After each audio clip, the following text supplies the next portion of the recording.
আবার দেখেন ওই একা পায়। হ্যাঁ, দিকে মনে হয় সবাই চাইয়ে রয়েছে এরকম বেরেজ বেরেজ করে নামছে। আকর্ষণীয় জিনিস।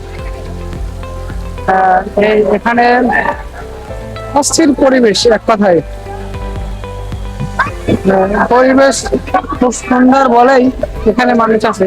এখানে দেখেন এইখান থেকে কিছু পোলাবান আবার শেষই মারে। হ্যাঁ, আমাকে গ্রামে তো এরকম সুন্দর জায়গা নাই, সেখানে মাটির খাল, খালের উপরে গাছ থাকে, গাছের উপরে উঠে এবার লাফ মারে, যেটা ছোটকালে আমরা ল্যাংড়াই লাফালাফি করতাম। তখন হয়তো লজ্জা সরম বোধ অত ছিল না। আবার বাসায় আসলে মা বাবারা বকাবকিও করতো, অনেক সময় মায়ের কেন গুতাও খাইতাম। তারপরও ফাইজলামের সময় ফাইজলামি, আবার মায়ের সময় মায়ের মায়ের যতক্ষণ খাইতাম ততক্ষণ মনে থাকতো, আবার মায়ের শেষ আর কিচ্ছুই মনে থাকতো না। ওই দেখেন আমার মতো অনেক বোলারও এখানে আছে।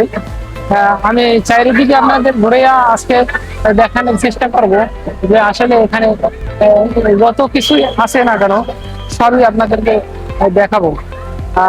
এবং এরপরে আরো বড় একটা তার কাছে সামনে ওইখানে যাব। এবং এই ছোট ওয়াটার পানির মধ্যে ডুবাই না শেষ, এখন এখন বড়টাই দাম কইলাম লন তাই হল রইল ওইটা হল ওটা যাইবেন না।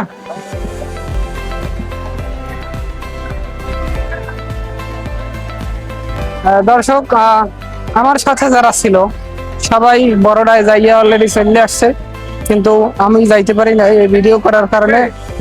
হ্যাঁ, সাথে তাল মিলিয়ে চলা সম্ভব হয় না, কারণ হেরাইছে ডুবাইতে আর আমি আইসি ভিডিও করতে। এক কথায় আমি নিজেও ডুবাইয়া এনজয় করি এবং মানুষেরও দেখানোর একটু চেষ্টা করি।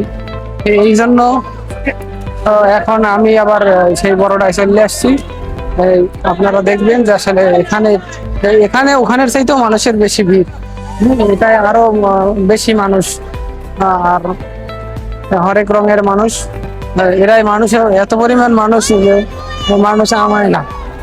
তাই দেখেন কি অবস্থা, পুরো ঈদের পরিস্থিতি। ঈদেও মনে হয় এত মানুষজন হয় না। শুক্রবার আজকে মানুষ সময় সুযোগ পাইয়া তারপরে চলে আসে। দেখেন এখানে প্রচুর মানুষ, আবার এখানের পানিটাও অল্প ঠান্ডা, কিন্তু অতিরিক্ত মানুষের চাপ এখানে।